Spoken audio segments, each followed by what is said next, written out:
A concealed military bunker beneath an ordinary farmhouse would bring government officials and defense analysts rushing to a forgotten homestead in rural Montana, all triggered by one struggling single mother's desperate attempt to repair a collapsed drainage pipe that would uncover what Pentagon sources are now calling one of the most significant Cold War discoveries on American soil since the fall of the Soviet Union.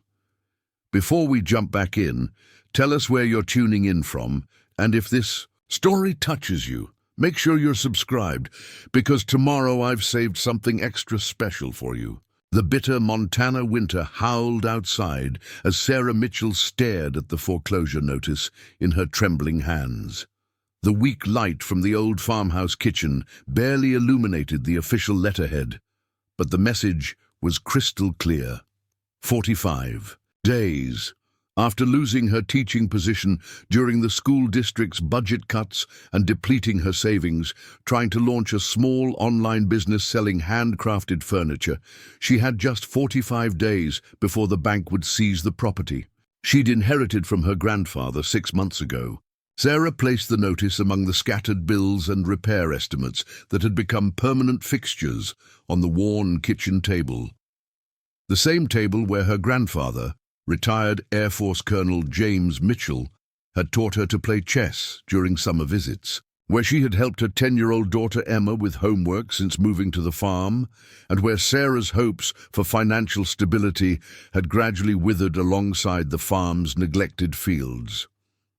At 36, Sarah had weathered storms that would have broken many others. Her husband's sudden departure 3 years ago had left her a single mother without warning. The teaching career that had provided stability for 12 years disappeared with district-wide layoffs. Her attempt to monetize her woodworking hobby had generated enthusiastic reviews, but insufficient income to support a household. The inheritance of her grandfather's farm had initially seemed like divine intervention, a mortgage-free home, and a fresh start in the small town where she'd spent childhood summers. The reality had proven far more complicated. The 70-year-old farmhouse required constant maintenance. The property taxes were substantial for her limited income. The rural location made finding stable employment nearly impossible, forcing her to cobble together part-time remote work while trying to establish her furniture business. And now, the county assessment had identified critical drainage issues, threatening the foundation, repairs she simply couldn't afford. "Mom, are we going to lose the house?" Sarah turned to find Emma standing in the doorway, her young face showing a maturity no 11-year-old should need to develop. Sarah had tried to shield her daughter from their financial reality, but Emma's perceptiveness made that increasingly difficult. "We're going to figure something out," Sarah assured her, quickly folding the notice. "Remember what Grandpa James always said? Mitchell's face problems head-on." Emma nodded, her expression brightening slightly at the mention of her beloved grandfather. "He said problems are just opportunities wearing work clothes." "Exactly. And speaking of work clothes, I need to tackle that drainage pipe by the north foundation wall today. The inspector said if we don't fix it before the spring thaw, the runoff could compromise the entire foundation." Emma's expression shifted to determination, the same look Sarah had seen in the mirror countless times during difficult moments. "I'll help. I can hold the flashlight and hand you tools." Sarah felt the complicated mixture of pride and guilt that had become familiar since becoming a single parent. Pride in her daughter's resilience and willingness to contribute. Guilt that their circumstances required such maturity from one so young. "That would be a big help, sweetie. Let's have breakfast first, then we'll get started." As they ate, Sarah mentally calculated their limited options. The local bank had already rejected her loan application, citing her inconsistent income. The small emergency fund she'd maintained was nearly depleted after replacing the water heater last month. The county assistance program for rural homeowners had a 9-month waiting list. Her grandfather's military pension had died with him, leaving only the property and his modest personal effects as legacy. The farmhouse telephone rang, a landline Sarah had maintained more from nostalgia than necessity. Few people even knew the number existed. "Mitchell residence," she answered, unconsciously using the formal greeting her grandfather had always employed. "Sarah Mitchell, this is Martin Gallagher from the Veterans Heritage Committee." The voice was elderly, but energetic. "I was a friend of your grandfather's from his service days. I've been reviewing some Air Force historical records, and I've found some interesting information about your property that doesn't align with the original land surveys." Sarah's attention sharpened despite her preoccupation with their financial crisis. "What kind of discrepancies?" "The official county records show your property as 62 acres, but military records from the 1960s reference a 70-acre parcel with different boundary markers. I wonder if I might stop by sometime this week to discuss it. Your grandfather's property has some unique historical significance I've been researching." The request seemed oddly specific, but any connection to her grandfather's past intrigued her. "We'll be here all day working on repairs. You're welcome to stop by this afternoon if that works for you." "Perfect. Around 2 o'clock? And Sarah, have you noticed anything unusual during your renovation work? Underground structures, unusual concrete formations, anything that seemed out of place?" Preparing and narrating this story took us a lot of time, so if you are enjoying it, subscribe to our channel. It means a lot to us. Now back to the story. The question struck her as strangely specific. "Just a problematic drainage system we're about to repair. Why do you ask?" There was a slight pause. "Just historical curiosity. Properties in that area sometimes have unusual features from the Cold War era. Your grandfather's land has particular interest because of his military background and the timing of his purchase." After ending the call, Sarah met Emma's questioning gaze. "Someone from a veterans committee wants to talk about Grandpa's military history and the property boundaries. He'll be stopping by this afternoon." Emma's expression brightened. She had always loved her grandfather's carefully edited military stories. "Do you think he knew Grandpa during the war?" "Maybe. He mentioned something about the farm having historical significance." Sarah stood, gathering their breakfast dishes. "But before any history lessons, we have a drainage pipe to fix." The morning stretched endlessly as Sarah and Emma tackled the collapsed drainage pipe on the north side of the farmhouse. The problem area was where the main drainage system connected to an older section of pipe near the foundation, creating a vulnerable point that the harsh Montana winters had finally broken. "Hand me the larger wrench, Em," Sarah requested, lying on her back in the narrow trench she'd excavated alongside the foundation wall. The frozen soil had made the work exponentially harder, but the forecast predicted a warming trend that could send snowmelt flooding toward the vulnerable foundation if they didn't complete the repairs immediately. Emma passed the tool from the neat arrangement Sarah had established on a tarp beside the trench. At 11, she was proving remarkably helpful, following instructions precisely and anticipating needs like someone years older. Another small guilt pang struck Sarah. Her daughter should be enjoying childhood, not serving as an apprentice plumber out of necessity. "Mom, look at this," Emma said suddenly, pointing her flashlight at a section of the foundation wall exposed by their excavation. "The concrete looks different here." Sarah redirected her attention from the damaged pipe to the area Emma indicated. The foundation indeed showed a distinct change in material and apparent age, a rectangular section approximately 4 feet wide that seemed newer than the surrounding concrete, though still decades old. "A good eye, Em. That looks like a repair section or some kind of modification." Sarah ran her gloved hand over the different concrete section, noticing a thin seam around its perimeter. Grandpa must have had some foundation work done years ago. As Sarah applied pressure to test the stability of this different section, a metallic click sounded from within the wall. Both Sarah and Emma froze at the unexpected noise. What was that? Emma whispered, instinctively moving closer to her mother. Probably just settling. Old houses make all kinds of noises. But Sarah's explanation sounded unconvincing even to herself. The sound had been too mechanical, too deliberate for random. Settling. She applied pressure again to the same area, and this time the rectangular concrete section moved slightly inward, revealing what appeared to be hinges on one side. It's a door, Emma realized, excitement overriding caution. A secret door in the foundation wall. Sarah's mind raced with possibilities, none of them aligned with normal farmhouse construction. Stand back, Em. Let me check this out first. Using the wrench as leverage, Sarah carefully pried at the edge of the concrete panel. It resisted briefly before swinging inward with surprising ease, revealing a dark opening approximately 3 feet square, large enough for a person to crawl through. Cool, dry air wafted outward, carrying a faint metallic scent. What is it?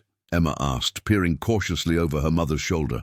Sarah directed her flashlight into the opening, revealing not the expected dirt or simple crawl space, but what appeared to be a metal-lined tunnel extending beyond the beam's reach. I'm not sure, Sarah admitted, her curiosity temporarily overwhelming her caution, but I think we just found something Grandpa never mentioned to anyone. Emma's expression shifted between excitement and uncertainty. Like a secret passage. Why would Grandpa have a secret tunnel under the house? The question hung in the air as Sarah considered the implications. Her grandfather's Air Force career had spanned some of the most tense years of the Cold War. He had never discussed his specific duties beyond vague references to communication systems, but had occasionally hinted at responsibilities that went beyond his official job description. Let me check it out first, Sarah decided, maternal protectiveness overriding her curiosity. You stay here where it's safe. But, Mom, no arguments, Em. We don't know what's in there or how stable it is. Sarah pulled her phone from her pocket and checked for signal. 1 bar. If I'm not back in 10 minutes, call 911. Okay? Emma nodded reluctantly, clearly torn between obedience and adventure. Sarah positioned her flashlight and eased herself through the opening, discovering metal handholds embedded in the wall beyond. The tunnel was actually a shaft descending approximately 15 feet, with a sturdy metal ladder providing access. At the bottom, the shaft opened into what appeared to be a much larger space. Heart pounding with a mixture of fear and fascination, Sarah descended the ladder carefully, testing each rung before trusting it with her full weight. Despite decades without maintenance, the structure showed remarkable integrity, built to military specifications that defied time and elements. As she reached the bottom and directed her flashlight around the space, Sarah gasped audibly. She wasn't standing in a simple root cellar or storage area, but what appeared to be a fully equipped underground bunker. The space was approximately 30 feet square, its walls lined with metal shelving, communication equipment, and what looked like military supplies in protective storage. A central desk contained what appeared to be communications equipment, though far more sophisticated than civilian technology from decades past. Maps mounted on one wall showed detailed topographical renderings of the surrounding region, with markings and notations in what appeared to be military code. Filing cabinets lined another wall, their contents potentially holding explanations for this extraordinary discovery. Mom, are you okay? Emma's voice echoed down the shaft, concern evident in her tone. I'm fine, Em, Sarah called back, her voice steady despite her shock. There's a room down here, a big one, with equipment and supplies. Can I come down? The hope in Emma's voice was palpable. Sarah hesitated, conducting a quick assessment of obvious dangers. The structure appeared remarkably intact, with no visible water damage, electrical hazards, or structural compromise. After a moment's deliberation, her desire to share this discovery with her daughter, this unexpected connection to their family history, outweighed her caution. "Okay, but be extremely careful on the ladder. Take it. Slow, one step at a time." Emma's descent was methodical, her natural caution balanced by evident excitement. When she reached the bottom and her flashlight beam joined Sarah's in illuminating the bunker, her expression reflected the same astonishment Sarah felt. "Mom," she whispered, "was Grandpa a spy?" The question might have seemed dramatic in other circumstances, but standing in a fully equipped military bunker hidden beneath their family farmhouse, it suddenly seemed entirely reasonable. "I don't think so, honey," Sarah replied, though uncertainty colored her tone. "But he definitely had a job that was more important than he ever told us." They began a careful exploration of the bunker, documenting their findings with Sarah's phone camera. The facility appeared to have been designed for long-term occupation, if necessary, with sleeping quarters, sanitation facilities, and what looked like an independent air filtration system. Most intriguing were the communication systems, sophisticated. Radio equipment with frequency ranges far beyond civilian use, connected to what appeared to be a power system independent of the main farmhouse. "Look at this," Emma called, examining a logbook she'd discovered on the main desk. "There are dates and codes. The last entry was in 1989. Sarah joined her daughter, carefully turning the yellowed pages of the logbook. The entries were in her grandfather's distinctive handwriting, but utilized abbreviations and code designations that meant nothing to them. The final entry, dated November 12, 1989, contained only the notation, "Tear down cancelled. Maintain standby status indefinitely. Await further orders." "November 1989, Sarah murmured, connecting the date to historical events. "That was when the Berlin Wall fell." As they continued their exploration, a more complete picture began to emerge through scattered documentation, equipment labels, and the facility's obvious purpose. This wasn't merely a private shelter built by a cautious military man. It appeared to be an official installation, a monitoring and communication outpost disguised as an ordinary farm, strategically positioned for reasons they could only begin to guess. "Mom, there's a safe over here," Emma called, pointing to a military-grade steel box mounted in the wall, secured with both a combination dial and keyed lock. "And I found these," Sarah added, carefully extracting a folder labeled "Emergency Protocols" from a desk drawer. The documents inside detailed procedures for various scenarios, most chillingly, response protocols for nuclear attack warnings. Their exploration was interrupted by Emma's phone alarm. "It's 1:30, she noted. "That Veterans Committee man will be here soon." The reminder of their impending visitor cast their discovery in a new light. Martin Gallagher's specific questions about unusual structures and his knowledge of discrepancies between official records and military documentation suddenly seemed far more significant. "We need to be careful about what we share," Sarah decided, maternal protectiveness engaging, "until we understand exactly what this place was and why it was here. We should keep the details to ourselves." They carefully returned to the surface, securing the concrete door behind them, but leaving their excavation work visible. Sarah's mind raced with implications as they cleaned up and prepared for their visitor. The bunker represented not just a fascinating historical discovery, but potentially a solution to their financial problems if properly leveraged. However, her instincts warned that government facilities, even abandoned ones, came with complications and potential restrictions. As they watched from the kitchen window, a modest sedan pulled into their driveway precisely at 2 o'clock. Martin Gallagher proved to be an elderly man with the erect posture of career military. Despite being well into his 70s, he approached the house with purpose, carrying a leather portfolio and what appeared to be old maps. "Ms. Mitchell, Martin Gallagher, Veterans Heritage Committee." He introduced himself formally when Sarah opened the door. "Thank you for agreeing to meet on such short notice." Sarah invited him in, watching carefully as his eyes scanned the farmhouse interior with what seemed like recognition rather than casual interest.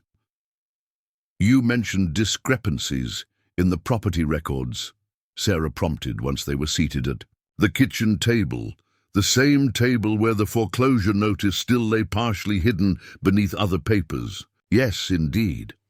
Gallagher opened his portfolio, revealing meticulously preserved documents. "Your grandfather purchased this property in 1962 during a very specific period in Cold War history. The Cuban Missile Crisis was about to unfold and the military was establishing monitoring outposts throughout strategic regions." He spread out a map showing the original property boundaries, then overlaid it with what appeared to be a military survey document. The official county records show only the farmhouse and outbuildings. The military documentation, however, references additional structures and special designations. Sarah exchanged a quick glance with Emma, who sat quietly absorbing every word with remarkable composure for her age. "What kind of special designations?" Gallagher studied her with sudden intensity. "Ms. Mitchell, your grandfather was part of a classified program establishing communications, monitoring outposts disguised as civilian properties. His official role as a communications specialist was cover for more significant responsibilities." The direct confirmation of what they had just discovered was startling. Sarah decided on calculated honesty. "Mr. Gallagher, we found something today while repairing a drainage pipe. Something I think you might know about already." The elderly man's expression shifted to alert interest. "You found the access point." Sarah nodded. "We found a bunker beneath the north foundation wall. A fully equipped facility that appears to have been maintained until at least 1989. Rather than surprise, Gallagher showed what looked like profound relief. "I've been searching for documentation of these installations for years. Most were decommissioned and sealed after the Cold War ended, their records buried in classified archives. Your grandfather's station was one of 12 in the Northwestern Response Network, but the only one for which I've found no decommissioning documentation." "Why are you researching these now?" Sarah asked, protective instincts engaged. "Historical preservation," Gallagher explained. "These installations represent a critical chapter in American defense history that remains largely undocumented in public records. The Veterans Heritage Committee is working to locate, document, and potentially preserve examples of Cold War infrastructure before they're lost to time or development." As their conversation continued, Gallagher provided context that transformed their understanding of both the bunker and Sarah's grandfather. Colonel James Mitchell had been part of an elite program establishing civilian-disguised monitoring stations designed to maintain communications continuity in case of nuclear attack. The farmhouse purchase had been arranged by the military specifically for its geographical features and line-of-sight positioning relative to missile installations further north. "Your grandfather was entrusted with extraordinary responsibility," Gallagher explained. "These operators were positioned to maintain critical communications even if major military installations were destroyed. They were, in essence, the backup system for national command continuity." Emma, who had been listening with rapt attention, finally spoke. "Is that why Grandpa never talked about his real job? Because it was a secret?" Gallagher nodded, his expression softening when addressing the young girl. "Exactly right. Men like your grandfather carried classified knowledge they couldn't share even with family. It was part of their sacrifice for national security. As they discuss the bunker's historical significance, Sarah's practical concerns reasserted themselves. Mr. Gallagher, what are the implications of finding something like this on private property? Are there legal considerations or restrictions we should know about? The question prompted a careful response. Technically, decommissioned military installations revert to property owner control if formal closure procedures were completed. However, if no decommissioning occurred, as appears to be the case here, the situation becomes more complex. There could be both restrictions and opportunities. What kind of opportunities? Sarah asked, thinking of the foreclosure notice and their precarious financial situation. Historical designation could provide tax benefits and potential preservation. Grants. The Veterans Heritage Committee has limited funding for documenting sites like this, with stipends for property owners who allow proper historical assessment. Gallagher paused, studying Sarah carefully. However, I should mention that once officially identified, these installations often attract interest from various government agencies with different priorities than historical preservation. The subtle warning was clear. Their discovery could attract complicated attention beyond simple historical documentation. I'd like to see the installation, if you're comfortable showing me, Gallagher requested. My documentation work could help establish its historical significance properly before any other interests become involved. Sarah considered the request, weighing their limited options. Gallagher's military background and connection to her grandfather suggested trustworthiness, but the classified nature of the bunker counseled caution. After a moment's deliberation, she nodded agreement. We'll show you what we found, but I'd appreciate your guidance on navigating whatever complications might follow. As they led Gallagher to the excavation site and the hidden entrance, Sarah couldn't have possibly anticipated how dramatically this discovery would transform their circumstances. The government facility hidden beneath their family farmhouse would soon draw attention far beyond a small veterans committee, bringing Pentagon officials to their remote Montana property overnight. The modest farmhouse that had seemed destined for foreclosure would become the focus of intense interest from military historians, defense analysts, and government agencies, all seeking access to what would prove to be one of the most intact Cold War communication outposts ever discovered on American soil. And Sarah Mitchell, struggling single mother and reluctant farm owner, would find herself navigating complex government negotiations that would ultimately transform their inheritance from financial burden to historical treasure. All because a collapsed drainage pipe had revealed a secret her grandfather had maintained for decades after the Cold War had officially ended. The descent into the hidden bunker transformed Sarah's understanding of her grandfather's life. As Gallagher followed them down the metal ladder, his practiced movements suggested familiarity with similar installations.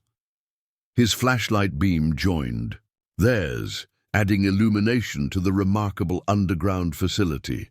"This is extraordinary," he breathed, professional assessment temporarily overcome by personal wonder. Most of these installations were stripped during decommissioning to find one with equipment intact.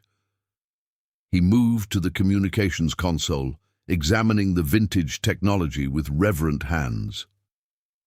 This is a CRBM-7 encrypted relay system, cutting edge in the 1960s, capable of maintaining communications even through significant atmospheric disruption. Sarah watched as Gallagher navigated the bunker with the confidence of someone returning to familiar territory. "You've been in these before?" It wasn't a question, but he nodded confirmation. "I served in a similar installation in Wyoming during the late 70s. Different region, identical layout. These were built to standardized specifications for operational consistency. He gestured to the various sections of the bunker: communications center, sleeping quarters, supply storage, independent power system, air filtration. Emma had discovered a cabinet containing what appeared to be technical manuals, their pages yellowed but preserved in the controlled environment of the sealed bunker. "These have Grandpa's handwriting in the margins," she noted, showing Sarah a page with familiar notations. "Your grandfather was meticulous," Gallagher acknowledged. "Those operator notes were technically against protocol, but invaluable for practical functioning. Every station developed its own operational quirks that wouldn't appear in standard manuals." As their exploration continued, the bunker revealed its secrets through equipment labels, technical documentation, and Gallagher's experienced interpretation. The facility had been designed as part of an emergency communications network that would maintain critical government connectivity even if primary military installations were destroyed in a nuclear exchange. "These stations formed a redundant mesh network," Gallagher explained, pointing to a map showing signal paths between mountain ranges. Each one could relay communications to multiple others, creating a system that could withstand significant losses and still maintain command connectivity. Sarah examined the map, noting the strategic positioning of her grandfather's farm. "He told me he chose this property because he loved the mountain view. That wasn't the real reason, was it?" Gallagher shook his head.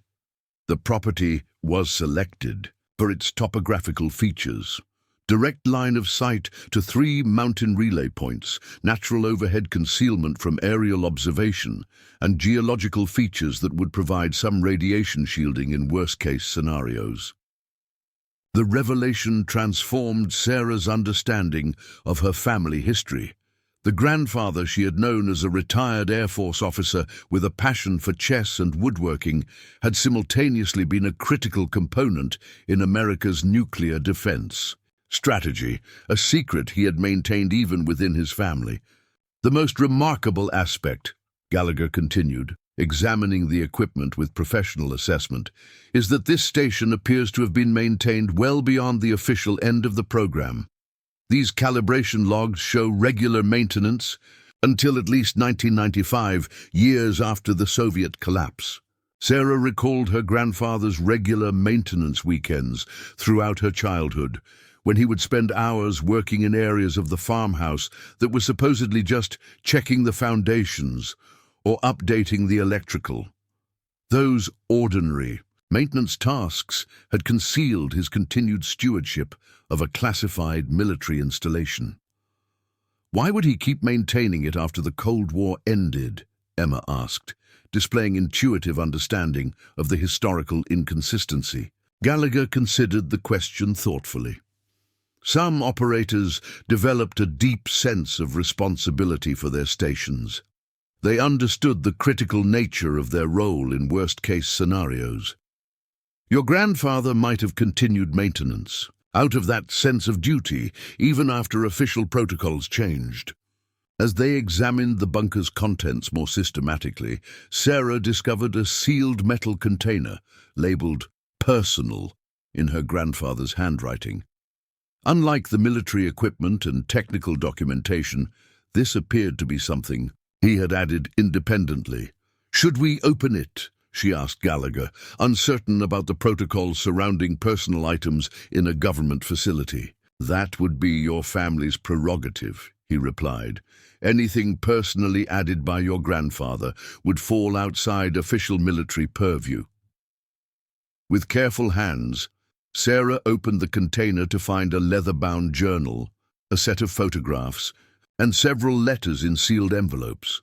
The journal, unlike the official logs with their terse notations and code designations, contained her grandfather's personal reflections on his classified service.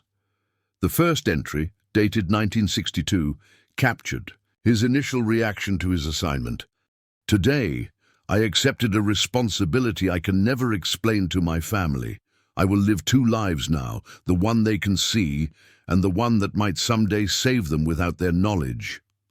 Sarah read sections aloud, sharing with Emma this newly discovered dimension of their family legacy.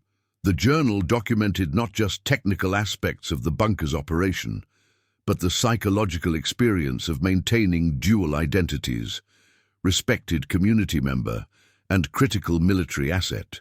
During the Cuban Missile Crisis, Sarah read from an October 1962 entry, "I sat in this chair for 72 hours straight, maintaining communication readiness while wondering if my family in Minneapolis would survive the week." The burden of knowledge is sometimes overwhelming.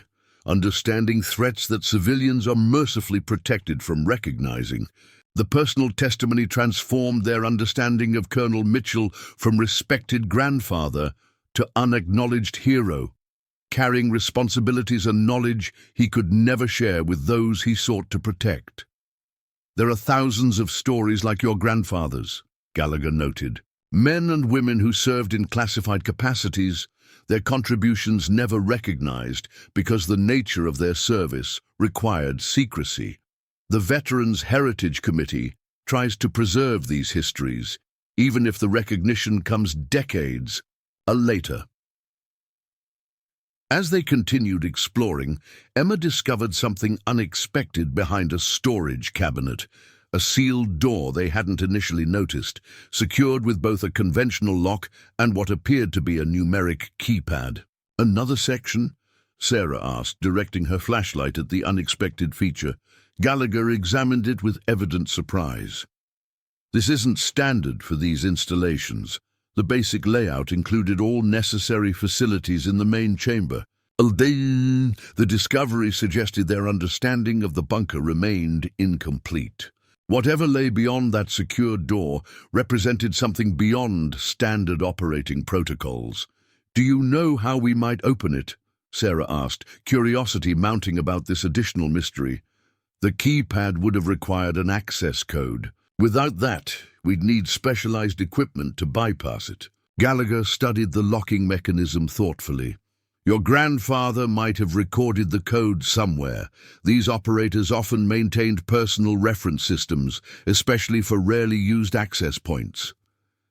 Sarah returned to the personal container, searching through her grandfather's journal for any notations that might represent access codes. Emma, meanwhile, examined the photographs they had found, showing her grandfather in uniform at various stages of his career. "Mom, look at this one," Emma called, holding up a photograph of Colonel Mitchell standing proudly beside a chess trophy. "The numbers on the trophy base, they look like they've been emphasized somehow." Sarah examined the photograph, noting how the trophy's numerical designation had been subtly underlined. 5 digits, just like a keypad code would need. With Gallagher observing, Sarah carefully entered the 5-digit sequence into the keypad. After a moment's processing, a confirming tone sounded, and the locking mechanism disengaged with an audible click. "Your grandfather was clever," Gallagher acknowledged, "hiding critical information in plain sight, embedded in personal memorabilia." Sarah carefully pulled the door open, revealing not another chamber, but what appeared to be a narrow tunnel extending beyond the range of their flashlights. "This definitely isn't standard," Gallagher confirmed, his expression showing professional concern. "The original design specifications for these installations never included auxiliary tunnels." "Where do you think it leads?" Emma asked, peering curiously into the darkness. "Only one way to find out," Sarah replied, maternal caution battling with mounting curiosity about her grandfather's secrets. Gallagher suggested he lead the way, his military experience providing some reassurance as they ventured into the unexpected tunnel. The passage was approximately 6 feet high and 4 feet wide, its walls lined with the same metal reinforcement as the main bunker.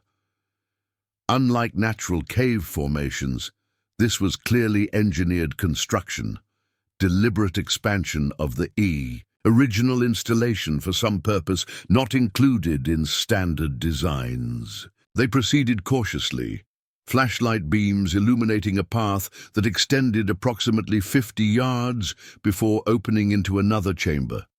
This space, unlike the functional military design of the main bunker, contained what appeared to be privately assembled research materials, filing cabinets, map tables, and civilian-grade recording equipment. Your grandfather created his own operations center, Gallagher observed with evident surprise, outside official protocols. The walls were covered with maps showing the surrounding region with extensive notations and markings, tracking what appeared to be signal patterns. Filing cabinets contained meticulously organized reports, documenting unusual communications intercepted over decades. A journal separate from the official logs detailed Colonel Mitchell's personal observations and theories regarding these transmissions. He was monitoring something specific, Sarah realized, examining the carefully organized materials, something beyond his official responsibilities.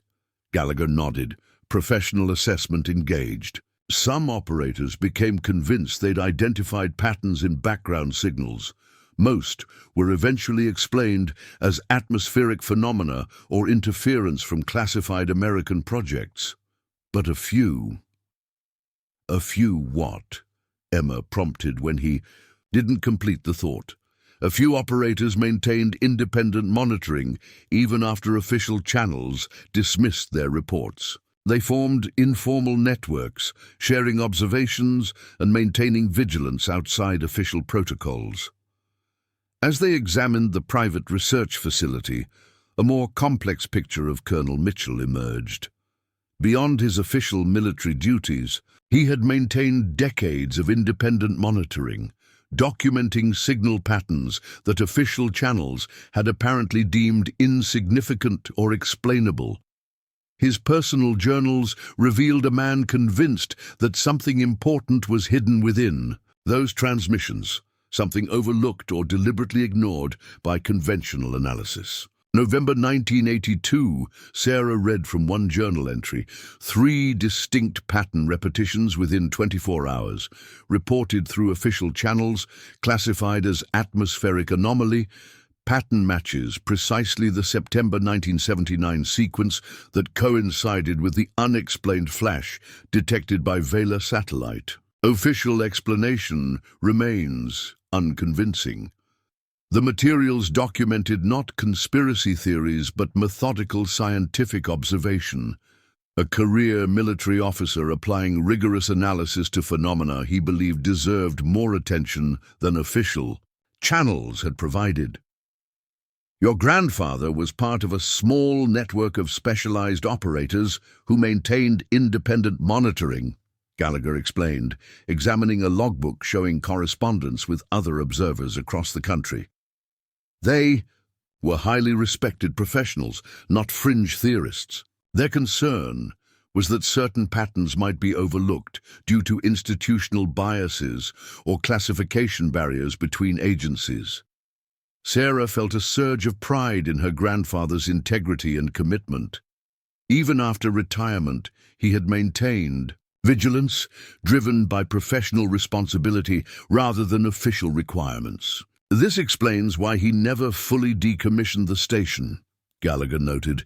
He needed the specialized equipment to continue his independent monitoring. As they continued examining the research materials, the practical implications of their discovery began crystallizing in Sarah's mind.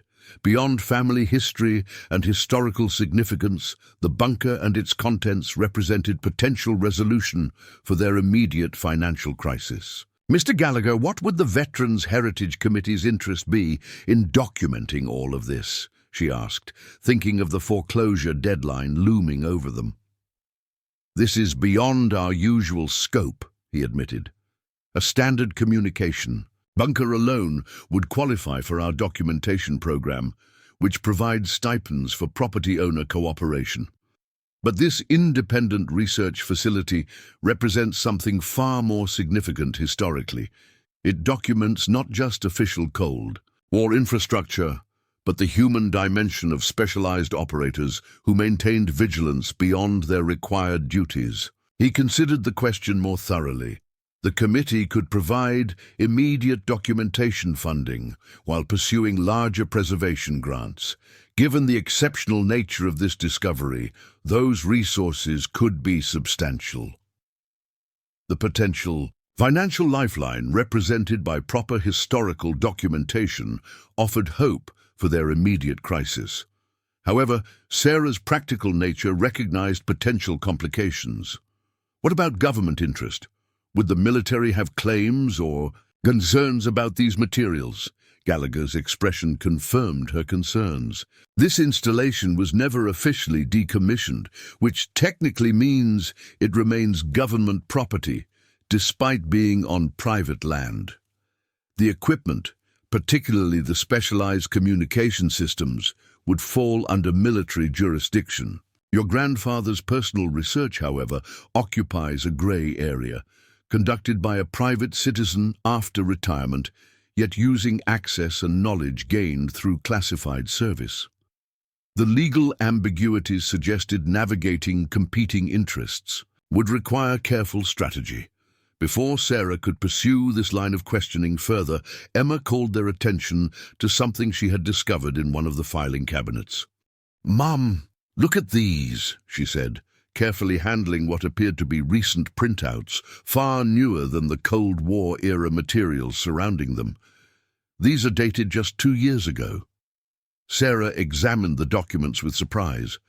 Her grandfather had passed away 6 months earlier, but these materials showed monitoring activities continued until shortly before his death. Despite age and declining health, Colonel Mitchell had maintained his vigilance, documenting signal patterns consistent with those he had tracked for decades.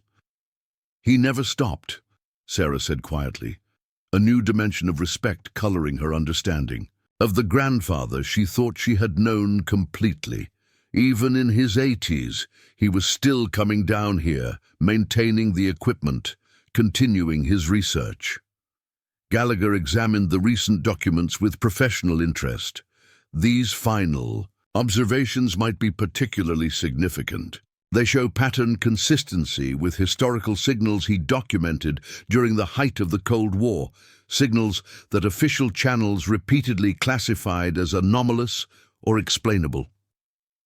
As they continued exploring the research facility, Emma discovered something that shifted their understanding of Colonel Mitchell's private monitoring from historical curiosity to potentially current significance. In a locked drawer that Gallagher helped open with his specialized knowledge of military filing systems, they found a sealed envelope labeled "Contingency, forward to DoD Special Projects Division if monitoring ceases." Inside was a detailed report summarizing decades of observations, pattern analyses, and coordinates, identifying what Colonel Mitchell believed was the source of the unusual signals he had documented throughout his career. The report was addressed to a classified division within the Department of Defense, with explicit instructions that it be forwarded if his regular monitoring updates ceased. "He created a dead man's switch," Gallagher observed with professional admiration. If he stopped reporting, this comprehensive analysis would automatically be forwarded to specific government divisions. "But he never sent it," Sarah noted, examining the sealed envelope. "Even when his health was failing, he kept monitoring instead of passing the responsibility to official channels." The discovery of this contingency document transformed their understanding of the bunker's significance from historical to potentially current national security interest. Colonel Mitchell's decades of independent research had culminated in specific conclusions he believed warranted official attention, conclusions he had documented for posthumous delivery but never personally submitted. "This changes our approach considerably," Gallagher acknowledged, the professional historian temporarily yielding to his military background. "These materials likely have current significance beyond historical documentation." The Veterans Heritage Committee's protocols would require notifying appropriate government divisions about this discovery. The implications hung in the air as Sarah considered their position. Their discovery had evolved from fascinating family history to potentially active national security information, dramatically altering the landscape of interests that would soon converge on their struggling farm. How quickly would official interest develop once notification occurs? Sarah asked, practical concerns about their immediate situation foremost in her mind. Very quickly, Gallagher confirmed, especially given the specific division addressed. In your grandfather's contingency report, these materials would warrant immediate expert assessment by specialized personnel. As they carefully documented the research facility with photographs and notes, practical questions about their immediate circumstances competed with the remarkable historical discoveries. The foreclosure deadline remained unchanged, despite the historical significance beneath their feet, and Sarah needed clarity about how this discovery might affect their precarious situation. If government agencies become involved, what happens? To our property? She asked directly. We're facing foreclosure in 45 days. I need to understand whether this discovery helps or complicates our situation. Gallagher considered the question with the seriousness it deserved.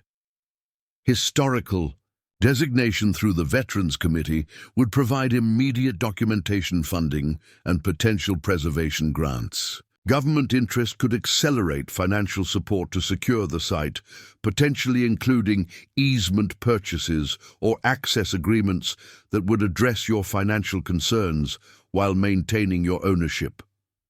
He paused, considering additional complexities. However, if current national security interests are determined, access restrictions could be implemented. The situation becomes more complicated if the government invokes continuity of operations for never decommissioned facilities. The delicate balance between historical preservation, current security interests, and their personal circumstances would require careful navigation. As they finally emerged from the underground facilities after hours of exploration, the farmhouse above seemed changed, transformed from simple inherited property to the surface concealing historically significant government installations and potentially sensitive research. I need to make several calls, Gallagher explained, as they settled at the kitchen table, the afternoon sunlight casting long shadows across the room. The Veterans Heritage Committee has protocols for discoveries of this significance, including notification of appropriate historical preservation divisions, and in this case, specific government offices identified in your grandfather's contingency documentation. The immediate path forward materialized through Gallagher's professional connections. The Veterans Heritage Committee could provide emergency documentation funding while proper historical assessment was arranged. This initial support might address their immediate financial concerns, while longer-term arrangements were negotiated with various interested parties. I recommend we proceed with official documentation, Gallagher advised. That establishes the historical record properly while creating a foundation for whatever government interest develops. It also triggers immediate preservation funding that could help address your financial situation. Sarah agreed, recognizing that official documentation represented their best path toward both historical recognition of her grandfather's service and practical resolution of their financial crisis. Gallagher made several calls from the farmhouse, his carefully worded descriptions providing necessary information while emphasizing the historical significance rather than potential security implications. What Sarah couldn't possibly anticipate, as she watched the elderly historian coordinate initial responses, was how dramatically those calls would accelerate events. By nightfall, the first government representatives would arrive.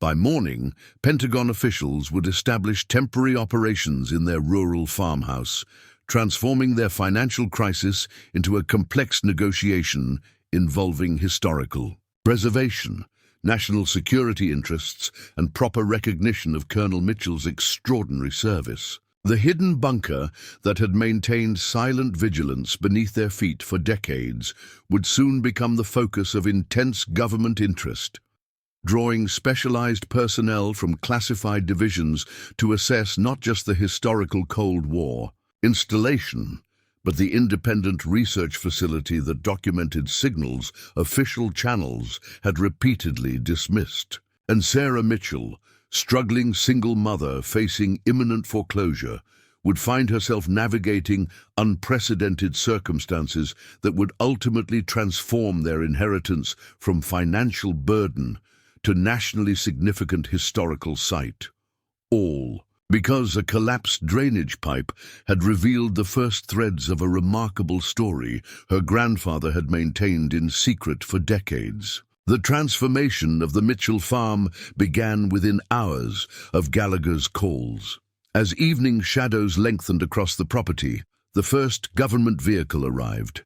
An unmarked SUV carrying two individuals whose professional demeanor and credentials identified them as Defense Department representatives. Dr. Elaine Weaver introduced herself as a historical preservation specialist with a department Sarah suspected was more classified than the generic title suggested.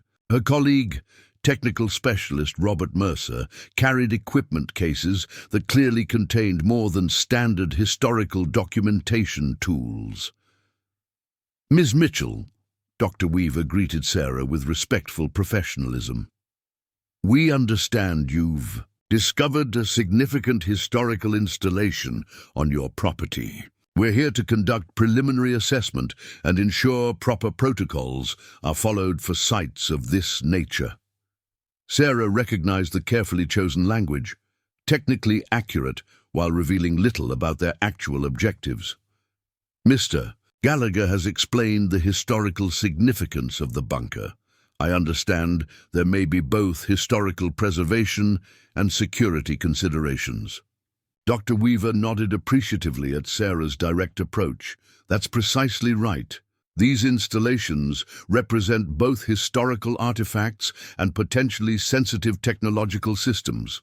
Our initial assessment helps determine appropriate preservation approaches while addressing any security considerations." As they spoke, Mercer was already establishing equipment on the kitchen table, sophisticated scanning technology and communication systems that seemed excessive for simple historical documentation. "Mom, there's another car coming," Emma reported from her lookout position at the living room window. Her voice carried equal measures of excitement and uncertainty about the rapidly developing situation. Through the gathering darkness, headlights announced the arrival of a second vehicle, this one a government sedan rather than the unmarked SUV. The man who emerged carried himself with the unmistakable bearing of career military despite his civilian clothing. Colonel James Harrington introduced himself as a Department of Defense liaison, specializing in historical military installations. "Ms. Mitchell, we appreciate your cooperation with this assessment," he stated formally. "Discoveries of this nature require specialized handling to balance historical significance with national security protocols." The rapid response from multiple government divisions confirmed Gallagher's prediction about official interest in their discovery.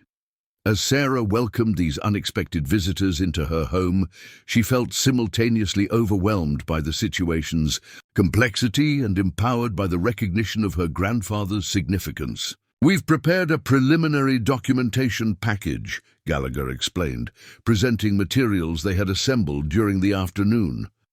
"This establishes the basic historical record while identifying areas requiring specialized assessment."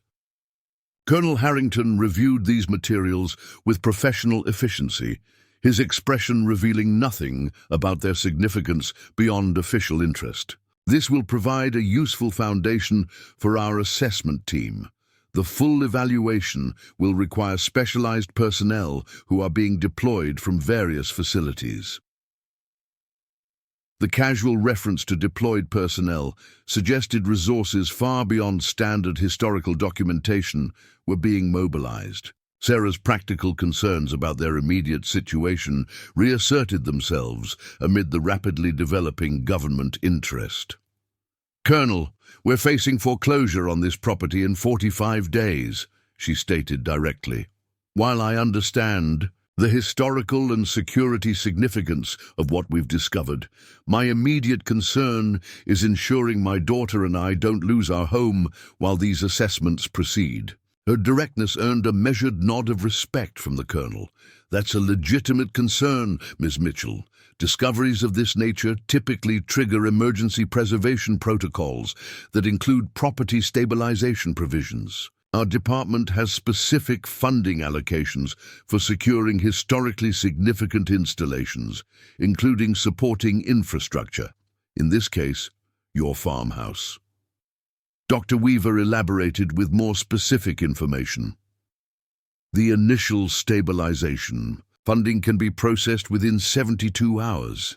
That would address immediate financial concerns while more comprehensive arrangements are developed. Those arrangements typically include access agreements, preservation easements, and potential research. Partnerships that provide sustainable support for properties containing significant historical installations." This concrete information about financial support provided immediate relief regarding their foreclosure deadline. However, Sarah remained concerned about potential government overreach or restrictions that might affect their daily lives. "What would these arrangements mean for our continued residence and use of the property?" she asked directly. Colonel Harrington appreciated her focus on practical details. "Standard protocols maintain property owner residence rights while establishing specific access agreements for the historical installation. Your daily life would continue largely unchanged, except for periodic assessment visits and potential research activities in the underground facility. As evening deepened into night, the initial assessment team established temporary operations in the farmhouse kitchen. Communication equipment connected them to specialized divisions that would deploy additional personnel beginning the following morning. Sarah and Emma provided their first-hand account of the discovery, while Gallagher contributed historical context about the communication station network. Colonel Mitchell's independent research facility represents something beyond standard historical documentation, Dr. Weaver acknowledged after reviewing the materials. His decades of consistent monitoring and analysis suggest dedication beyond routine military service. The professional respect evident in her assessment validated Sarah's growing pride in her grandfather's commitment. Beyond his official military service, he had maintained personal vigilance driven by conviction and integrity rather than orders or compensation. "He never spoke about any of this," Sarah explained as they reviewed photographs of the research facility. "Even during retirement, he maintained regular inspection visits to the farm that must have been continuing his monitoring work." That level of discretion was characteristic of operators in these specialized programs, Colonel Harrington noted. Their security protocols became ingrained to the point of maintaining confidentiality even with family. It wasn't distrust, but protective instinct, shielding loved ones from knowledge that might place them at risk. This perspective helped Sarah reconcile the grandfather she had known with the dedicated intelligence operator now emerging through their discovery. His silence hadn't represented distance from family, but rather a manifestation of his commitment to protecting them. As the assessment team continued their work, Sarah prepared the farmhouse's limited guest accommodations for their unexpected visitors. The modest property hadn't been designed for housing government teams, but temporary arrangements could be managed while more formal facilities were established.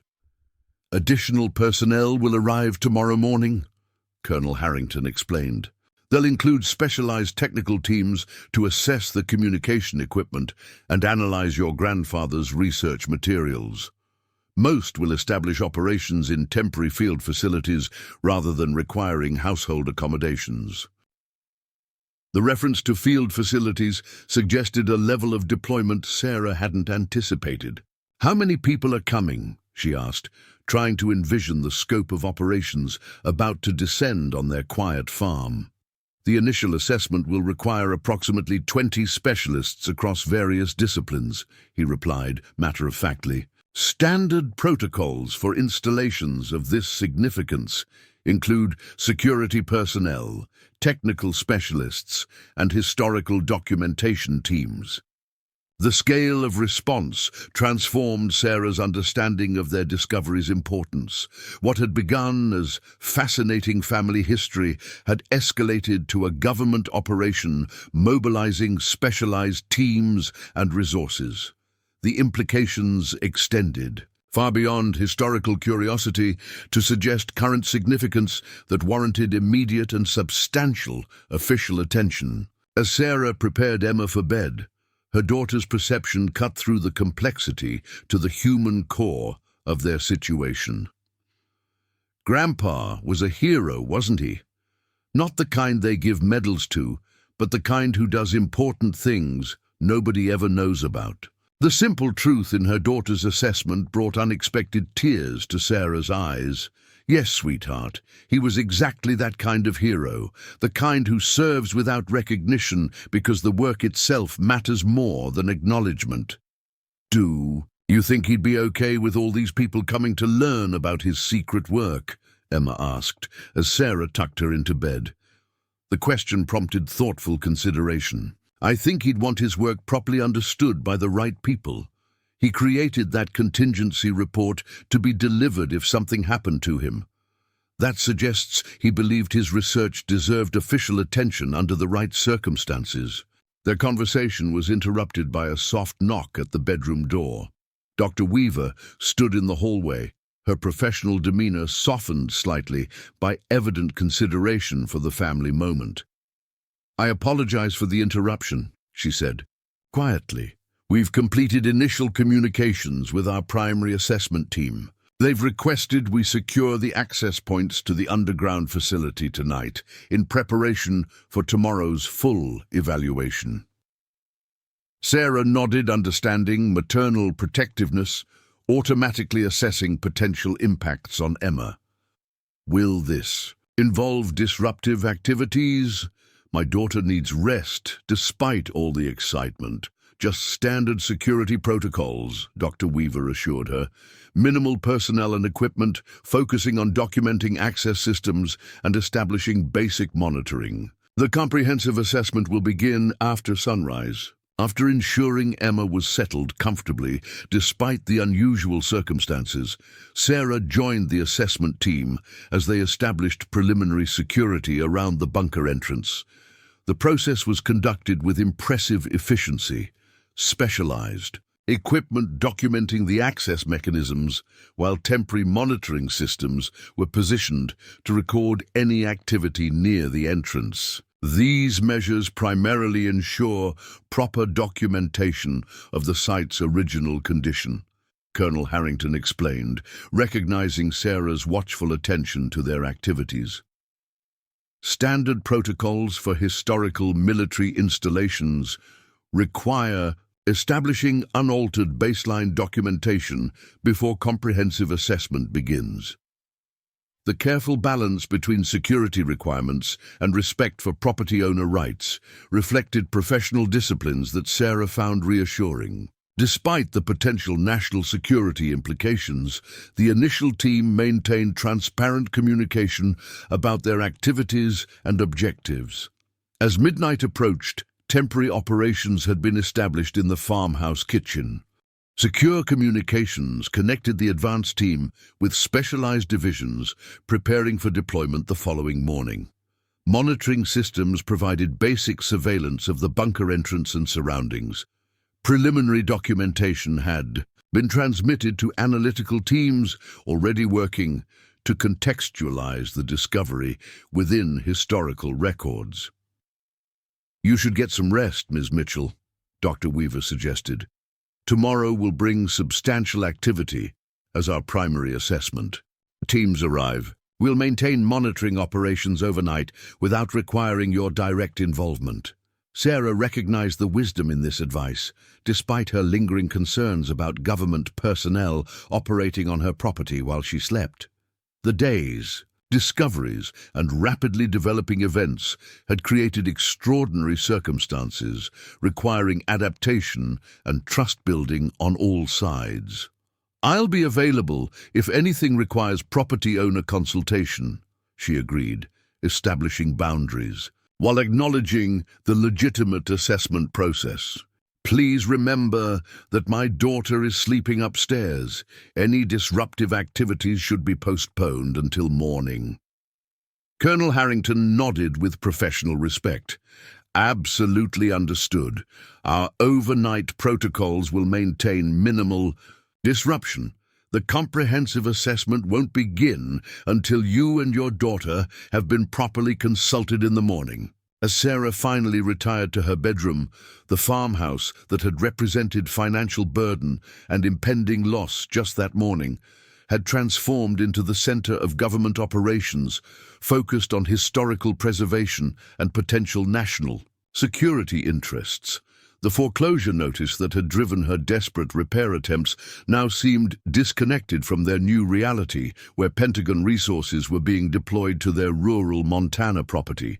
She fell asleep, contemplating the remarkable evolution of their circumstances, from impending homelessness to the center of specialized government attention, all because a collapsed drainage pipe had revealed the first threads of her grandfather's secret legacy. Dawn broke with unusual activity around the Mitchell farm.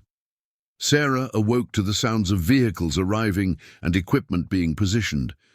From her bedroom window, she observed a methodical deployment, establishing what appeared to be a professional operation far beyond standard historical documentation. Multiple government vehicles had arrived overnight, bringing equipment and personnel that transformed the farm's open fields into organized activity zones. Temporary structures were being erected with military efficiency. Communication systems had been established linking the farm to what Sarah suspected were classified government divisions. Security personnel maintained a respectful but vigilant perimeter around the property. When Sarah entered her kitchen, she found it transformed into an impromptu operations center. Maps of the property were displayed alongside technical schematics of the underground installation. Communication equipment connected multiple government divisions to the on-site team. Colonel Harrington was coordinating activities with the precision of someone accustomed to managing specialized deployments. "Good morning, Ms. Mitchell," he greeted her with professional courtesy. "As you can see, our primary assessment team has begun arriving. We'd like to brief you on today's planned activities before proceeding with comprehensive evaluation of the underground installation." The formal briefing provided clarity about the scope and objectives of the government response. The initial assessment would document the bunker's historical significance as a Cold War communication station, while specialized teams evaluated Colonel Mitchell's independent research facility and materials. Security protocols would establish appropriate protection for both historical artifacts and potentially sensitive information. "Our primary objective is threefold," Dr. Weaver explained. "First, preserving the historical significance of a remarkably intact Cold War installation. Second, properly evaluating your grandfather's independent research for both historical and current relevance. Third, ensuring appropriate security for technological systems that were never officially decommissioned." The methodical approach reflected professional disciplines that balanced historical preservation with security considerations. Sarah appreciated the transparency regarding objectives and activities, which helped establish trust despite the extraordinary circumstances. "What about our financial situation?" she asked directly, maintaining focus on their immediate practical concerns. "You mentioned stabilization funding that could address the foreclosure deadline." Colonel Harrington responded with equal directness. "The Emergency Preservation Directive has been processed. Financial stabilization funds will be transferred to your account today, providing immediate resolution for the foreclosure situation. Those funds represent initial compensation for assessment access, with more comprehensive arrangements to follow as we determine appropriate preservation approaches." This concrete financial support provided immediate relief regarding their most pressing concern. The foreclosure that had loomed over them for months would be resolved through legitimate compensation for providing access to historically significant government installations on their property. "Mum, there are so many people outside," Emma observed as she joined them in the kitchen, her expression mixing excitement with uncertainty about the transformed farm environment. Sarah put a reassuring arm around her daughter's shoulders. "They're here to learn about Grandpa's important work, remember? All those secret things he did to help protect people." The simple explanation seemed to satisfy Emma, whose adaptability continued to impress Sarah amid these extraordinary circumstances. Children often displayed remarkable resilience when family security was maintained despite external changes. A lesson Sarah had observed repeatedly since becoming a single parent. The comprehensive assessment began after breakfast, with specialized teams establishing systematic documentation processes for both the communication bunker and research facility. Technical specialists evaluated the vintage equipment with professional appreciation for its historical significance and engineering quality. Archival experts catalogued Colonel Mitchell's extensive research materials with careful attention to both preservation requirements and information sensitivity. "Your grandfather maintained exceptional operational discipline," noted Dr. Catherine Reeves, a historical analyst specializing in Cold War communication systems. "These maintenance logs show continuous functionality testing even decades after the system's official operational period ended." Most operators would have gradually reduced protocols after the Soviet collapse, but he maintained full readiness standards. This professional recognition of Colonel Mitchell's extraordinary commitment reinforced Sarah's growing appreciation for her grandfather's dedication. Beyond official requirements, he had maintained personal standards driven by conviction and integrity, rather than oversight or regulation. As teams documented the underground facilities, Sarah and Emma accompanied selected specialists to provide context from their initial discovery. Emma's perceptive observations sometimes identified connections that even experienced analysts initially overlooked. "Grandpa's chess notation system matches some of these signal pattern records," she noted, recognizing similarities between his recreational hobby and professional documentation methods. He was using the same recording approach for both. Dr. Weaver confirmed this insight with evident appreciation for Emma's perception. "That's an excellent observation." Cold War operators often developed personalized notation systems that leveraged their individual cognitive frameworks. Chess players frequently used board position documentation methods to record signal patterns because both involve recognizing position-based patterns. The validation of her contribution visibly bolstered Emma's confidence, transforming her from passive observer to active participant in understanding her family legacy. Sarah watched with maternal pride as her daughter engaged with specialists, asking insightful questions that reflected both intelligence and emotional connection to her grandfather's work. By midday, the assessment had expanded to include specialized teams focusing on Colonel Mitchell's independent research facility. The materials documenting his decades of signal monitoring received particular attention from analysts whose credentials suggested expertise beyond standard historical documentation. These pattern analyses demonstrate remarkable consistency, observed Dr. Lawrence Hardin, whose specific division remained unidentified despite his obvious authority among the technical specialists. The signal characteristics your grandfather documented show distinctive features that align with specific transmission types of significant interest. The careful language suggested Colonel Mitchell's independent research had identified patterns with current relevance beyond historical documentation. This assessment transformed understanding of the bunker from fascinating historical artifact to potential source of actively valuable intelligence. As the day progressed, the operational tempo increased with the arrival of additional specialized personnel. What had begun as historical documentation had clearly evolved into something more significant, drawing resources and expertise from classified government divisions. Sarah maintained vigilant attention to these developing activities, balancing cooperation with appropriate property owner oversight. When technical teams proposed installing permanent monitoring equipment in the research facility, she asserted her authority by requesting detailed explanation of objectives and implications.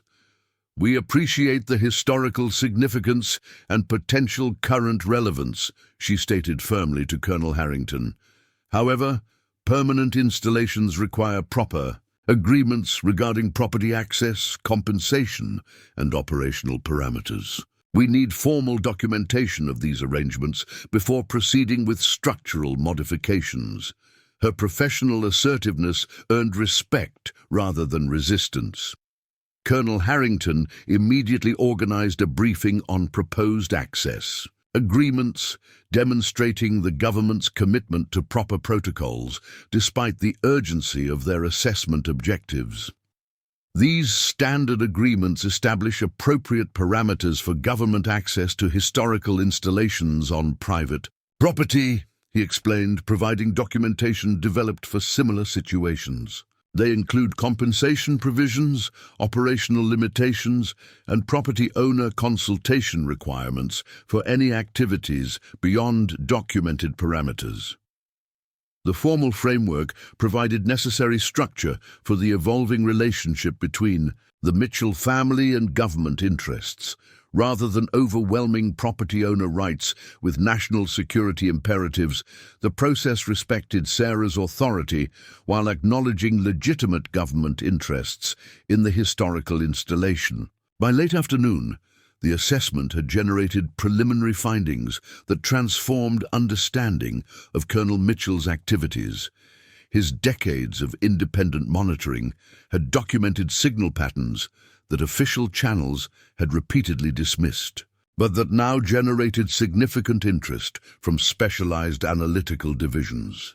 "Your grandfather's research demonstrates exceptional pattern recognition capabilities," Dr. Hardin explained during a summary briefing. His signal documentation identified persistent characteristics that mainstream analysis overlooked due to classification barriers between agencies and institutional analytical frameworks. This professional validation of Colonel Mitchell's independent research carried significance beyond historical curiosity. His decades of dedicated monitoring had potentially identified patterns with current intelligence value, transforming understanding of his activities from eccentric hobby to prescient analysis that official channels had failed to recognize. As evening approached, the operational teams established more permanent facilities for extended assessment activities. Temporary structures had been erected in the farm's fields, providing specialized work environments for the various technical teams. Security parameters had been established with appropriate property owner consultation and consent. Colonel Harrington provided a comprehensive briefing on the assessment's preliminary findings and next steps. "Based on initial evaluation, we've classified this site as having exceptional historical significance, warranting comprehensive preservation. Additionally, your grandfather's research materials require specialized analysis by technical divisions to properly evaluate their current relevance. The formal classification triggered specific protocols regarding both historical preservation and security considerations. The underground installation would receive professional conservation to maintain its historical integrity, while specialized teams conducted comprehensive analysis of Colonel Mitchell's research materials. What does this mean for our continuing residence and use of the property? Sarah asked, maintaining focus on practical implications for their daily lives. Your residence rights remain unchanged, Colonel Harrington assured her. The preservation protocols apply specifically to the underground installation, while maintaining normal property owner activities throughout the rest of the farm. The formal access agreement provides both appropriate compensation and clear operational boundaries.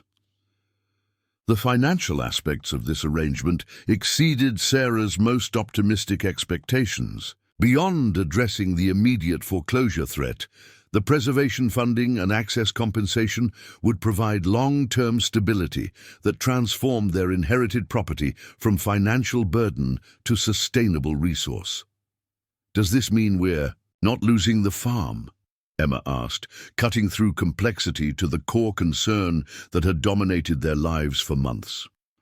Colonel Harrington answered with unusual directness for a military officer navigating classified operations. That's correct, young lady. Your home is not only secure, but will receive proper maintenance support as part of the historical preservation program. Your grandfather's important work will be properly recognized while ensuring your family maintains your residence and heritage. This simple confirmation brought tears to Sarah's eyes. The emotional release of months of financial anxiety suddenly resolved through extraordinary circumstances none could have anticipated. The foreclosure notice that had driven her desperate repair attempts would be replaced by formal agreements ensuring their home's security while honoring her grandfather's remarkable legacy. As night fell on the transformed Mitchell farm, Sarah stood on the porch watching the organized activity that had replaced their isolation and financial desperation. Government teams continued their methodical assessment of Colonel Mitchell's underground legacy, while temporary facilities established an operational presence that would continue for weeks or months. The collapsed drainage pipe that had triggered their discovery now seemed like destiny rather than disaster, the catalyst that had revealed not just a hidden government installation, but a grandfather's extraordinary legacy of service beyond recognition. The financial crisis that had threatened their home had instead revealed its true significance as the surface concealing historically important Cold War infrastructure and potentially valuable intelligence research. What Sarah couldn't possibly anticipate as she watched Pentagon resources being deployed across their formerly struggling farm was how this discovery would ultimately transform not just their financial circumstances, but their understanding of service, sacrifice, and unrecognized heroism. The hidden bunker that had maintained silent vigil beneath their feet for decades would become not just a preserved historical site, but a testament to those who serve without recognition, their contributions no less significant for being unknown. And Sarah Mitchell, who had awakened that morning as a struggling single mother facing imminent foreclosure, would find herself navigating unprecedented partnership with government agencies that would ultimately transform their inheritance from financial burden to nationally significant historical site, all because a drainage pipe collapse had revealed the first threads of an extraordinary legacy her grandfather had maintained in silence for decades.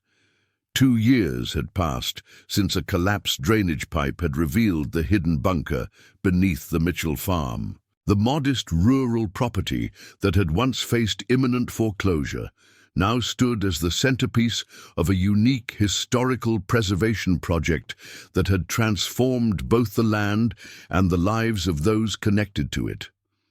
Sarah Mitchell stood on the newly restored farmhouse porch, watching visitors move between the carefully designed exhibition spaces that now occupied portions of the property. The Montana spring sunshine illuminated educational displays, explaining the historical significance of rural communication outposts during the Cold War era, while carefully screened access to the preserved underground installation provided scholar and security-cleared visitors with direct experience of authentic Cold War infrastructure.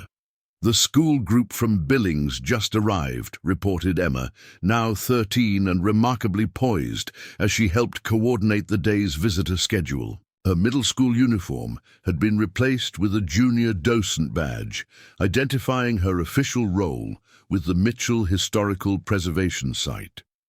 Sarah nodded appreciation for the update while mentally reviewing the day's programming. The educational initiative that brought student groups to learn about previously unacknowledged dimensions of American defense history had become one of the site's most successful outreach programs, transforming abstract historical concepts into tangible experiences that resonated with young visitors. Dr. Weaver is already with them in the Orientation Center, Emma continued, her organizational skills having developed alongside the site's evolution.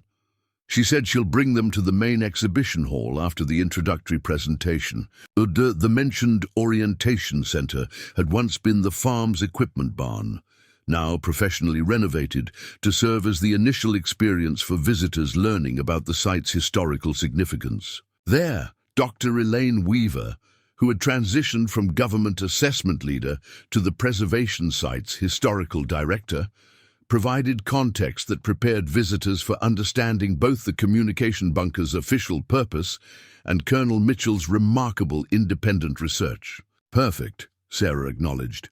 And the university research team?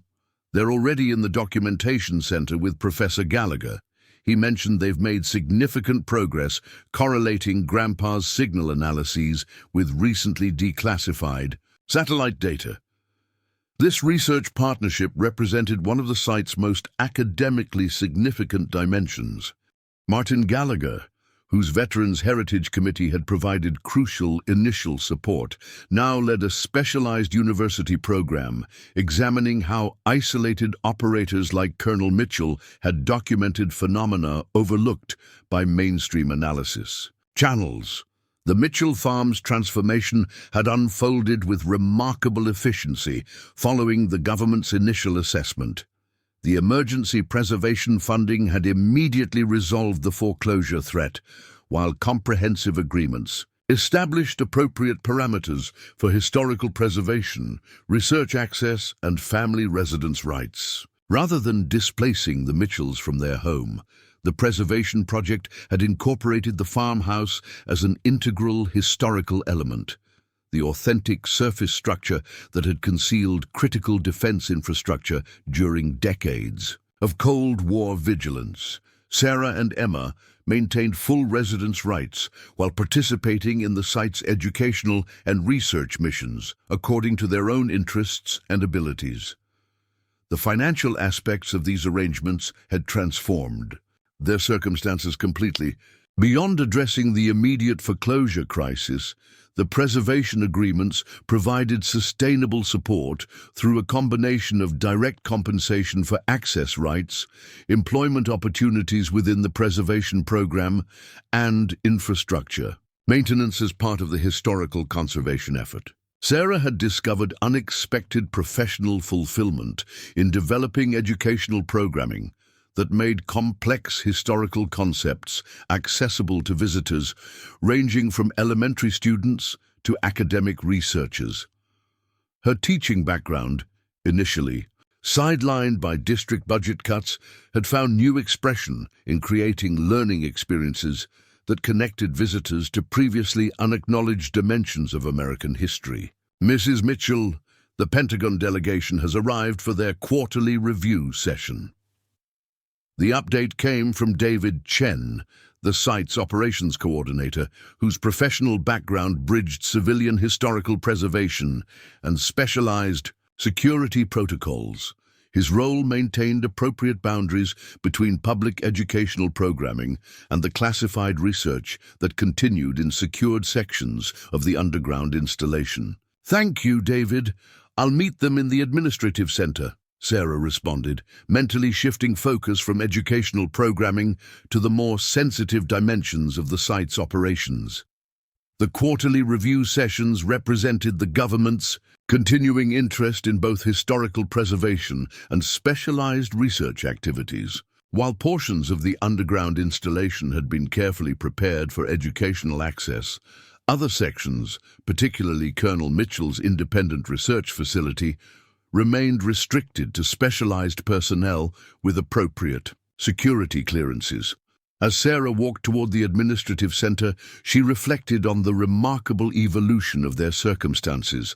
The financial desperation that had once dominated their lives had been replaced by stability and purpose, connected to her grandfather's extraordinary legacy.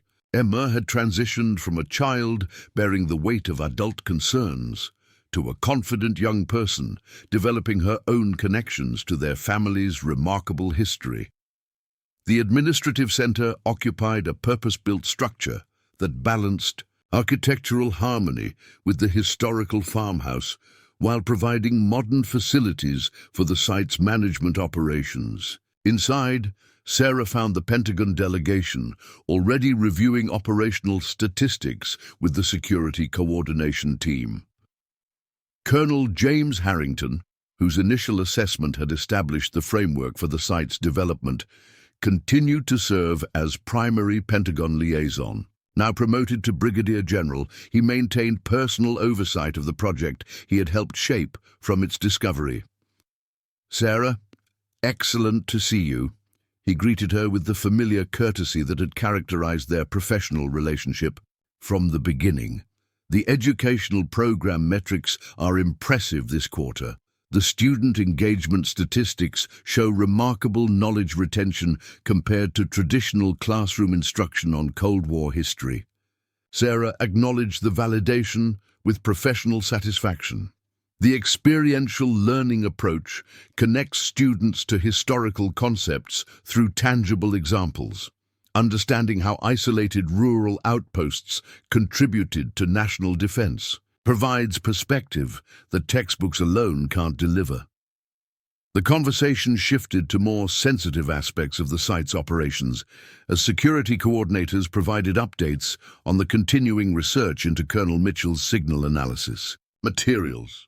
This dimension of the preservation project remained classified, with access restricted to specialized personnel examining the potential current relevance of patterns documented through decades of independent monitoring. "The academic validation study has confirmed your grandfather's methodological rigor," General Harrington noted. His pattern recognition approaches demonstrated remarkable consistency over 30 years of independent monitoring, with documentation protocols that exceed standard requirements for scientific reproducibility. This professional validation of Colonel Mitchell's work carried significance beyond historical curiosity. His decades of careful documentation had established pattern consistencies that mainstream analysis channels had repeatedly overlooked or dismissed, patterns that now generated significant interest from specialized intelligence divisions. The Historical Reassessment Team has identified 17 instances where his reported anomalies corresponded with now declassified events of significance, added Dr. Lawrence Hardin, whose specialized analytical expertise had been central to evaluating Colonel Mitchell's research. His documentation provided perspective that official channels missed due to classification barriers between agencies and analytical frameworks. This retrospective confirmation transformed understanding of Colonel Mitchell's independent monitoring from eccentric hobby to prescient analysis that official channels had failed to recognize. The patterns he had documented with such careful attention now provided valuable historical context for understanding complex international developments during and after the Cold War period. After completing the administrative review, Sarah walked the grounds of the transformed Mitchell farm, observing the carefully balanced activities that now characterized the preservation site. Educational groups moved between exhibition spaces, learning about previously unacknowledged dimensions of Cold War history. Research teams conducted declassified historical analysis in the documentation center developed from the farm's former workshop. Security personnel maintained discreet oversight of restricted access points leading to classified sections of the underground installation. The property that had once represented financial burden and impending loss now served as nationally significant historical preservation site, educational resource, and classified research facility. The careful agreements governing these various functions had established appropriate boundaries that respected both historical significance and the Mitchell family's continuing residence rights. "Mom, Dr. Weaver asked if you could join the presentation, and for the honors history students," Emma called, intercepting Sarah during her rounds. "They have excellent questions about rural communication networks that she thought you might address." Sarah nodded agreement, appreciating both her daughter's confident coordination role and Dr. Weaver's collaborative approach to educational programming. Their partnership in developing the site's interpretive materials had created learning experiences that balanced technical accuracy with accessible presentation, making complex historical concepts engaging for diverse audiences. The Honors History Group gathered in the main exhibition hall, where professionally designed displays explained the strategic significance of rural communication outposts during the Cold War era. High school students examined authentic equipment, preserved from the underground installation, while Dr. Weaver provided context about the communication networks designed to maintain government functionality even during worst-case scenarios. Mrs. Mitchell can provide unique perspective on the human dimension of these installations, Dr. Weaver explained as Sarah joined the presentation. The operators who maintained these facilities balanced official responsibilities with community integration, creating dual identities that represented significant psychological challenges. Sarah's contribution focused on the personal aspects of her grandfather's service, the dedication that maintained operational readiness long after official requirements had ended, the integrity that drove continued vigilance without recognition or compensation, the commitment to protecting family from knowledge that might place them at risk. The most remarkable aspect of these rural operators wasn't just their technical expertise, she explained to the attentive students. It was their capacity to maintain complete separation between their official responsibilities and daily lives, creating personal compartmentalization that protected both operational security and family relationships. A perceptive student raised her hand with an insightful question. "Do you think it was difficult for your grandfather to keep such important work secret from his family? Did he ever struggle with not being recognized for what he was really doing?" The question reflected mature understanding of the psychological complexity involved in classified service. Sarah considered her response carefully, wanting to honor both the student's perception and her grandfather's experience. "I believe the strongest motivation in classified service isn't recognition, but purpose," she replied. "My grandfather understood that his work mattered regardless of whether anyone knew about it. That internal compass, doing the right thing because it's right, not because it's acknowledged, represents a special kind of character that national security has always depended upon." This perspective resonated with the students, whose thoughtful expressions suggested deeper understanding of service beyond recognition, a concept increasingly rare in an era of social media validation and public acknowledgement. After completing the educational session, Sarah found Emma coordinating with the university research team that had established regular work schedules in the documentation center. The academic partnerships examining Colonel Mitchell's methodologies had expanded to include specialized programs from multiple universities, creating a collaborative approach that brought diverse expertise to understanding his unique analytical frameworks.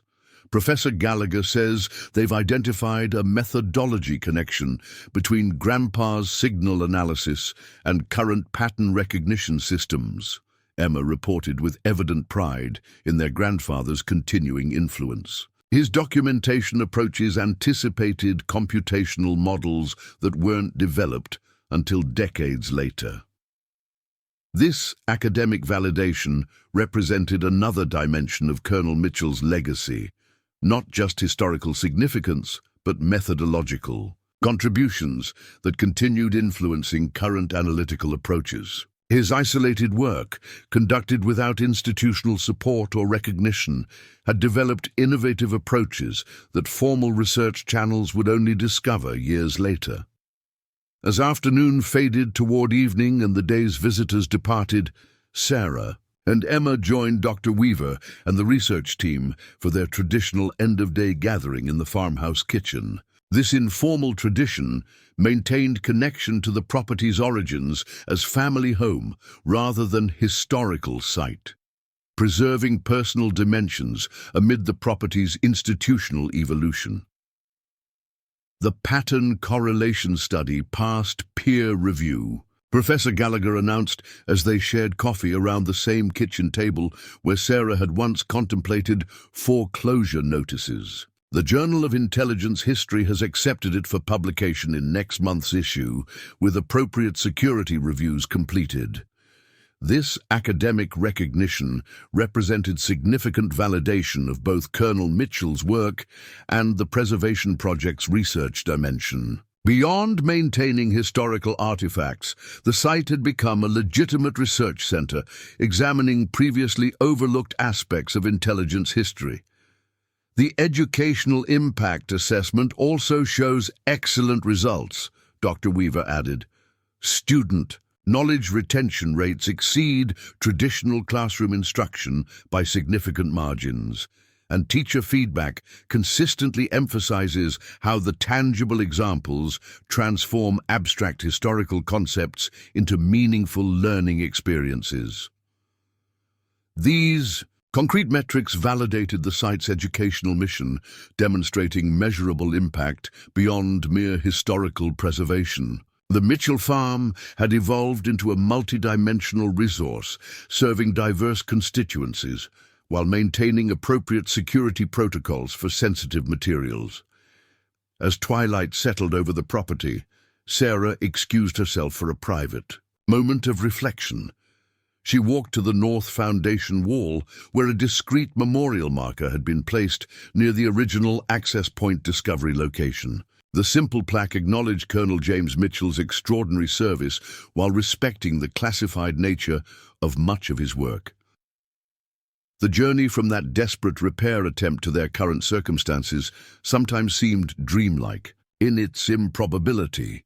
The collapsed drainage pipe that had threatened their home's foundation had instead revealed its true significance as the surface concealing historically important government installations and valuable intelligence research. The foreclosure notice that had once symbolized failure now hung framed in the exhibition hall, preserved as the first artifact in a display explaining how financial crisis had revealed historical treasure. Visitors consistently found this human dimension of the discovery compelling. The struggling single mother whose desperate repair attempt had unexpectedly revealed nationally significant historical artifacts. Emma joined her mother by the memorial marker, their evening ritual acknowledging both family legacy and extraordinary transformation. "Do you think Grandpa would be pleased with what's happened here?" she asked, the question reflecting her continuing connection to the grandfather whose secret life had transformed their circumstances. Sarah considered this thoughtfully. I think he'd appreciate that his work is finally understood by the right people, while remaining appropriately protected from those who shouldn't access it. Most importantly, I think he'd be pleased that his legacy provided security for his family while contributing to historical understanding.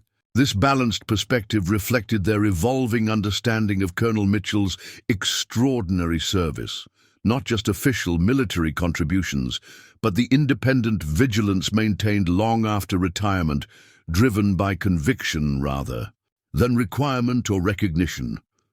As they returned to the farmhouse that had transformed from financial burden to secured family legacy, Sarah reflected on the remarkable journey their lives had taken.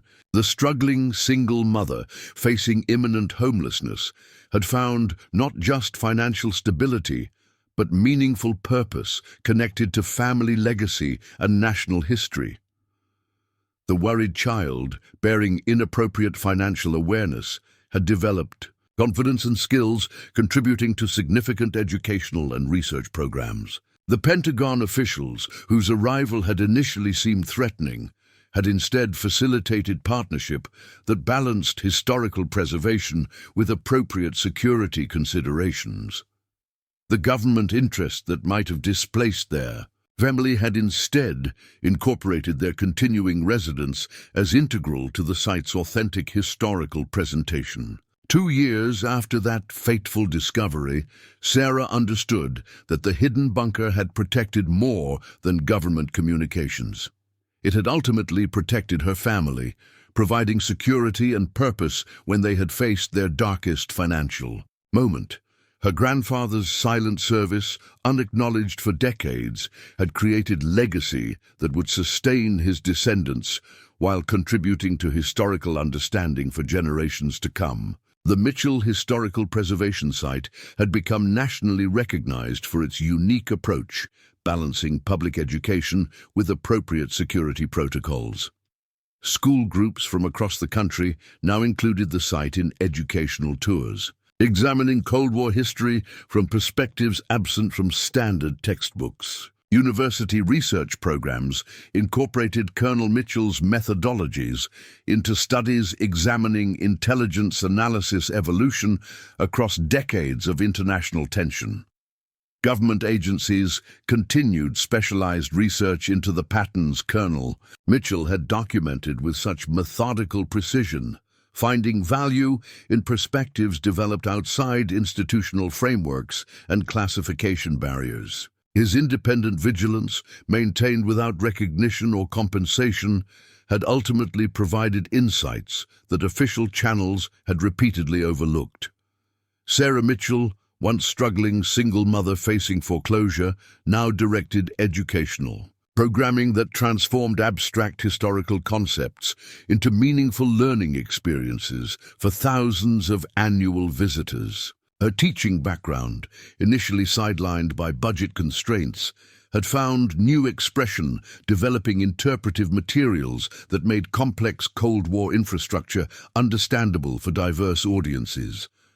Emma Mitchell, once worried childbearing, inappropriate awareness of financial crisis, had developed remarkable skills coordinating aspects of the site's operations while maintaining excellent academic performance. Her unique experience growing up alongside the preservation project's development had shaped educational and career interests, connecting historical understanding with public engagement.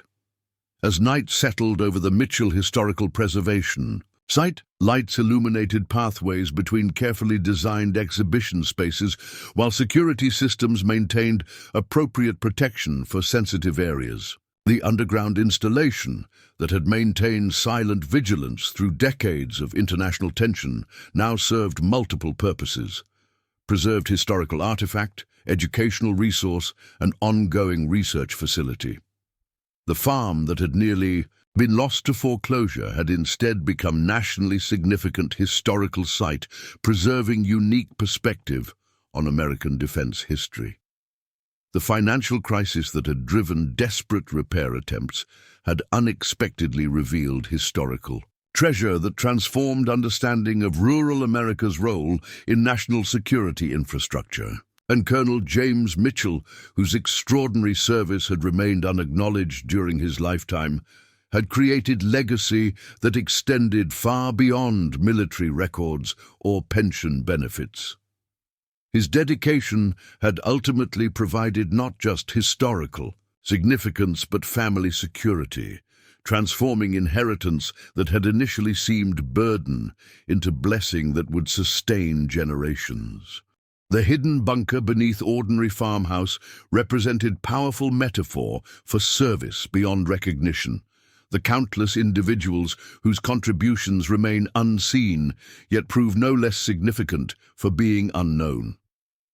The collapsed drainage pipe that revealed this secret installation had triggered journey from financial desperation to meaningful purpose connected to family legacy and national history. Sarah's final thought as she closed the farmhouse door on another day of historical preservation, educational programming, and specialized research reflected the transformative nature of their extraordinary journey.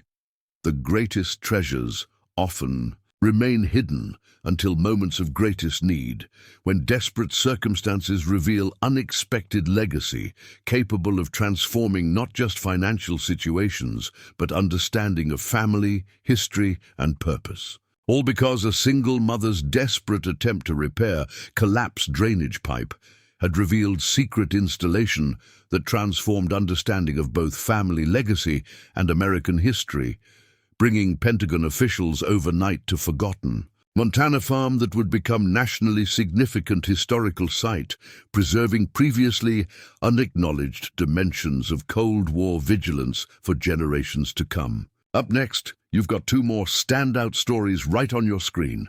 If this one hit the mark, you won't want to pass these up. Just click and check them out. And don't forget to subscribe and turn on the notification bell so you don't miss any upload from us.